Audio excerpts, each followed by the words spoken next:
जितने सारे टेस्ट आपने किए, आप सबके टेस्ट रिपोर्ट्स आपने भेजे ही, आपको पता ही है, वो सारे टेस्ट के पीछे का खेल क्या है वो मैं वैसे तो बताऊंगा इन 3 दिन में, लेकिन उसके सबूत अगर आपको चाहिए तो ये किताब हमने लास्ट मंथ रिलीज की थी, हॉस्पिटल ट्रैप। एक एक test, CA-125, CA-19, PET scan, biopsy या KFT, LFT, फाइब्रोस्कैन, ये सारे टेस्ट के हमने यहाँ पे एक एक के एविडेंसेस डाले हैं। ये बुक अगर आपको चाहिए तो bishrup.com/ebook में जाएंगे तो फ्री डाउनलोड कर सकते हैं। मेरी सारी किताबें फ्री डाउनलोड है, उनमें से ज़्यादा ज़रूरी किताबों को फिजिकली आपको देंगे भी इन 3 दिन में, राइट, ले जाने के लिए। That is part the programme, है ना। तो कंक्लूजन यहाँ पे है, पहले जो मेरा पहले 10 मिनट का कंक्लूजन ये है कि अपने रिपोर्ट के आधार पे अपने आप को बीमार या हेल्दी घोषित ना करें, क्योंकि ये रिपोर्ट इस तरह से बनाई जाती है कि वो एक ट्रैप है, उसमें जाके फंसना ही होता है, राइट। और इसके जो एविडेंसेस हैं मैं शाम को डिस्कस करूंगा एक एक करके, लेकिन ये लिखित में भी है और ये किताब का मैंने लिंक आपको बता ही दिया है, जाके आप वो किताब डाउनलोड करके देख सकते हैं। और देखने के बाद उसमें अगर कोई चीज़ आपको गलत लगे तो उससे सवाल भी पूछ सकते हैं, या जिसने आपको पेट स्कैन करने बोला है, जिसने आपको KFT रिपोर्ट या DTPA स्कैन करने बोला है, उनको भी ये दिखा सकते हैं कि भाई ये DTPA का तो मतलब ये है, DTPA का मतलब ये है कि एक हेल्दी इंसान अगर DTPA स्कैन कराता है 100 लोग तो 7% लोग किडनी पेशेंट बन जाते हैं स्कैन से। DTPA स्कैन क्यों कर रहे हैं? किडनी की कंडीशन पता करने, बट DTPA स्कैन करेगा क्या? किडनी पेशेंट रियली बता कर देगा। Same is true for mammogram. जो मैं बोल रहा हूँ इसके एविडेंस यहाँ पे ये लाइव हो रहा है, याद रखिए। मैं इसको रिपीट इसलिए कर रहा हूँ ताकि आपको ये न लगे मैं कुछ भी बोल रहा हूँ। कुछ भी नहीं बोल सकते इसमें, खासतौर पर जब ये पब्लिक हो रहा है, राइट। तो हमारे हॉस्पिटल में भी DTPA स्कैन है, राइट। कई बार हमारे जो नए डॉक्टर आते हैं वो रिकमेंड कर देते हैं, तो हम इसीलिए डायरेक्ट मैं पेशेंट से बात करता हूँ, बोलता हूँ कि किसी भी हालत में कोई डॉक्टर बोले, यहाँ का डॉक्टर बोले DTPA स्कैन मत कराना। और क्यों नहीं कराएं, एविडेंस यहाँ देख लो, शाम को मैं डिटेल में बताऊंगा ही, राइट। DTPA स्कैन अगर कोई किडनी पेशेंट कराएगा तो उसका किडनी फर्दर डैमेज हो जाएगी by about on average 50% more, जहाँ था उससे और ज़्यादा damage, because through DTPA scan you are putting a radioactive material inside. और रेडियोएक्टिव मटेरियल क्या कर सकती है तो क्लास 8वीं में आपने पढ़ा है, नहीं तो दोबारा पढ़ लीजिए, है ना। तो कंक्लूजन यहाँ पे, पहला कंक्लूजन आपका आज का जो पहला कंक्लूजन है, जिस पे चर्चा शाम को भी चलेगी, आपके सवालों के बाद भी चलेगी, लेकिन पहला कंक्लूजन मैं ये बोलना चाह रहा हूँ कि अपने टेस्ट रिपोर्ट को आधार मत बनाइए ये डिसाइड करने के लिए आप ठीक हुए कि नहीं हुए। तो आधार किसको बनाए? अपने शरीर के सिम्टम को। मान लो आपको चेस्ट में पेन है, राइट, तो कैसे पता चलेगा आप ठीक हो गए? जिस दिन वो पेन चला जाएगा। मान लो आपको बार बार इनहेलर लेना पड़ता है, नहीं तो आपकी सांसें फूलती हैं, सांसें नहीं आती हैं, तो कैसे पता चलेगा आप ठीक हो गए? जब इनहेलर की जरूरत नहीं पड़ेगी। तो क्लियर है, इसमें टेस्ट की कोई और रेफरेंस की जरूरत नहीं, you don't need any more reference, है ना। मान लो आपके पैरों में सूजन है, किडनी असली में खराब है, तो पैरों में सूजन है, यूरिन आउटपुट कम हो रहा है, पेशाब में झाग आ रहा है, तो कैसे पता चलेगा किडनी ठीक हो गई? जिस दिन आप देखेंगे पैरों में सूजन नहीं है, यानी कि ठीक हो गई होगी। जिस दिन देखेंगे यूरिन आउटपुट आपका बढ़ गया है, पेश और झाग आना बंद हो गया है, तो इसका मतलब ठीक हो गए होंगे, है ना। तो आधार क्या बनाइए, आपका शरीर भी आपको डायग्नोस्टिकली बता रहा है बार बार कि वो क्या फील कर रहा है, उसको पहचानिए, राइट। और अगर आपके अंदर ऐसी कोई सिम्टम अभी नहीं है तो इसका मतलब आपने यूं ही पे करके यहाँ भर्ती हो गए, ठीक है ना। अच्छा है हमारे लिए, राइट, कि आपको ऐसा लग रहा है कि आप ऐसे हैं कुछ पेशेंट, राइट, जो पेशेंट हमारे हिसाब से तो नहीं है, लेकिन वो उन्होंने ऐसा सोचा कि वो पेशेंट है तो वो यहाँ पे आए। अच्छी बात है, आपको कुछ एजुकेशन मिल जाएगी, है ना। यहाँ पर भी हम आपको 5 दवाइयाँ देंगे, 3 मुख्य दवाइयाँ देंगे और 2 इमरजेंसी दवाइयाँ देंगे, और जिससे आप ठीक होंगे। 5 दवाइयाँ यहाँ से आपको लेके जानी। दवाइयाँ हमने कल से देना शुरू कर दिया। वो 5 दवाइयाँ क्या क्या है वो मैं आपको बताने जा रहा हूँ, राइट। दवाइयों से पीछे छुड़ाने के लिए, बीमारी से पीछे छुड़ाने के लिए भी आपको 3 मुख्य दवाइयाँ सभी को लेनी है और 2 इमरजेंसी दवाई। इमरजेंसी मतलब जो ज़्यादा बीमार है, कोई ऐसा पेशेंट है जिनको भयंकर पेन है, कैंसर के पेशेंट हैं, कोई ऐसा पेशेंट है जिनको बॉडी में भयंकर स्वेलिंग है, यूरिन आउटपुट ही नहीं है या बहुत कम है, तो उनको हम इमरजेंसी दवाई। कोई ऐसा पेशेंट है जिनको बहुत ज़्यादा फीवर है, फीवरिश है, बहुत कमज़ोर है, उनको हम इमरजेंसी दवाई देते हैं, उनके बारे में बात करेंगे। तो जो जो हम आपको देंगे या दे रहे हैं वो क्या है, उसके पीछे का साइंस क्या है, वो भी मैं आपको अभी बताने लगा हूँ, राइट। तो अगले 72 आवर में जो दवाइयाँ आपको मिलेंगी उनमें सबसे महत्वपूर्ण दवाई, सबसे महत्वपूर्ण है इसलिए सबसे पहले बता रहा हूँ, सबसे पावरफुल दवाई जो हर हाल में सभी को लेना ही लेना है, राइट, दैट इज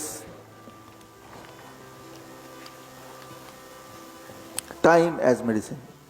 ये एक दवाई है जो हमेशा काम करती है, और मैं अपने 100% पेशेंट को बोलता हूँ कि भाई कुछ नहीं करो, ये तो कर ही लो, और ये जब करेंगे तो इसी से रिजल्ट मिल जाना है। धीरे धीरे बीपी नीचे आएगा, धीरे धीरे शुगर नीचे आएगा, धीरे धीरे बॉडी की स्वेलिंग चली जाएगी, धीरे धीरे वीकनेस चला जाएगा, ब्रेथलेसनेस धीरे धीरे कम होने लगेगा, पेन धीरे धीरे कम होने लगेगा, नींद बढ़िया होने लगेगी, कॉन्स्टिपेशन छूटने लगेगा। जो मुख्य मुख्य बीमारियों के सिम्टम होते हैं, time as medicine, right. Time as medicine क्या है, इसे समझने की जरूरत है थोड़ा। अब देखिए, इसके लिए आपको ना बॉडी का सर्केडियन क्लॉक समझना पड़ेगा। बॉडी का सर्केडियन क्लॉक क्या होता है, इसके लिए जो घड़ी क्लॉक क्या होता है ये तो हमें पता ही है, घड़ी को समझिए, सर्केडियन क्लॉक भी आपको समझ आ जाएगा।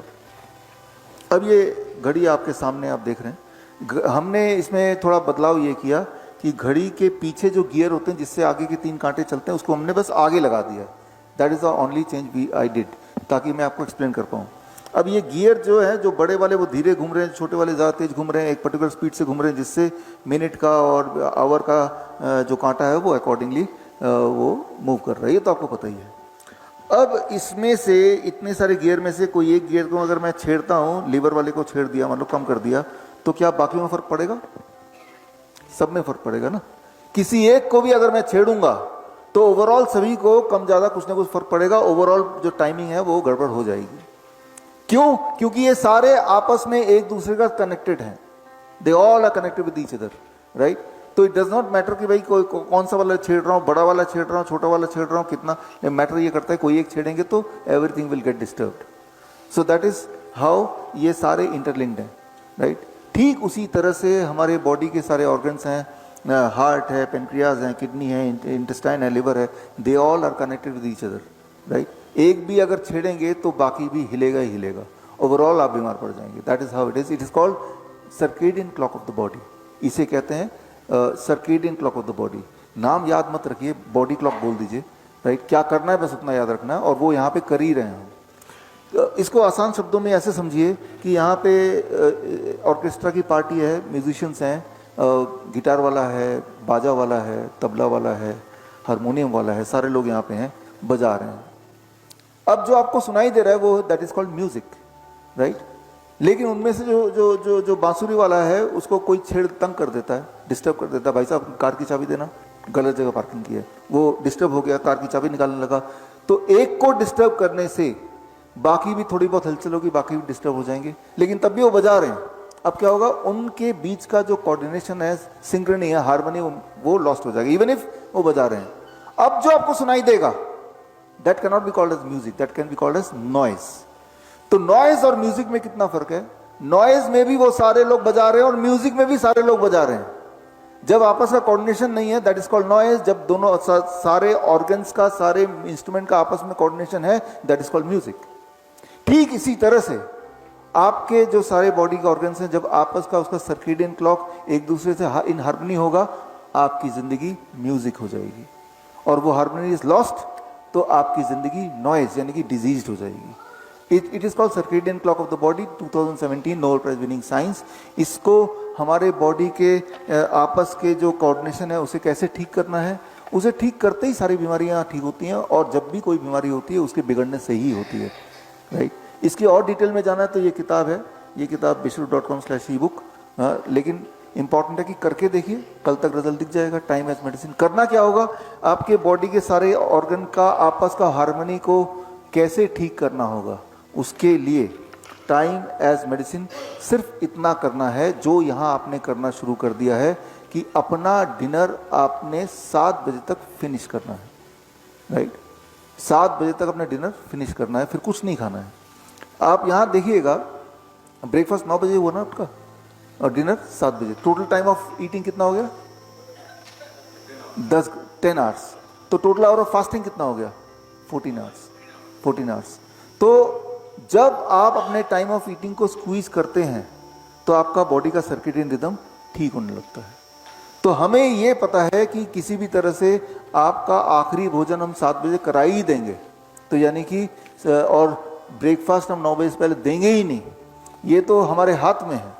तो हमें पता है कि ये टाइम एज मेडिसिन हो जाएगा, राइट। इससे आपका बॉडी क्लॉक ठीक होने लगेगा और हमें कुछ दिनों में 2-4 दिनों में रिजल्ट दिखने लगेगा। अगर सिर्फ ये इकलौता यही करेंगे तो भी, है ना, तो ये हमें कॉन्फिडेंस है, बिकॉज हम देखते हैं पेशेंट्स को, इसलिए हमारा जो किचन है वो 7 बजे के बाद बंद कर दिया, तो कुछ खाने को मिलेगा नहीं।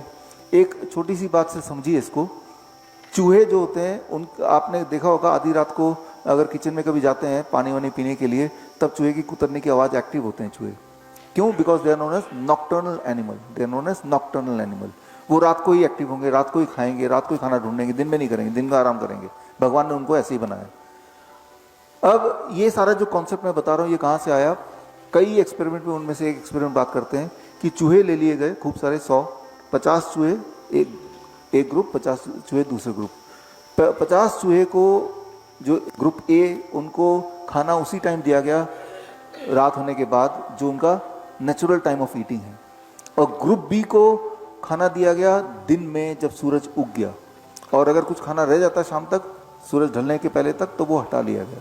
यानी कि ग्रुप ए, उनको खाना उसी टाइम मिल रहा रात को खाने के लिए, और ग्रुप बी के पास कोई चॉइस नहीं, खाना सिर्फ दिन में मिलेगा, खाना वही है। जब ऐसा 1 महीने तक किया गया तो ग्रुप बी, जिनको खाना जबरदस्ती सुबह दिया गया दिन में, उनमें बीमारी आने लगी, ब्लड शुगर बढ़ गया, ब्लड प्रेशर बढ़ गया, ट्यूमर मार्कर बढ़ गया, और वो सुस्त पड़ गए, और एक आध कुछ मर भी गए। तो सिर्फ टाइम चेंज करने से सारा उनको बीमार करना पॉसिबल है। और जो जिंदा रह गए, जब उनका टाइम ओरिजिनल टाइम कर दिया गया रात वाला, तो उनकी बीमारी उससे कई गुना स्पीड से रिकवर होने लगी। तो यानी कि अपने बॉडी के सर्केडियन क्लॉक को बिगाड़ना या अपने बॉडी में बीमारी को लाने का सबसे आसान तरीका है कि डिनर 10 बजे कर लो, हो सके तो रात के 12 बजे आधी रात को करो, तो इंसान बड़ी तेजी से बीमार हो सकता है, बड़ी तेजी से हो सकता है, जैसा कि लोग करते ही हैं। बड़ी से बड़ी बीमारी का आसान से आसान इलाज घर बैठे ही हो सकता है। अधिक जानकारी के लिए कांटेक्ट करें नियरेस्ट डॉक्टर BRC clinic@home।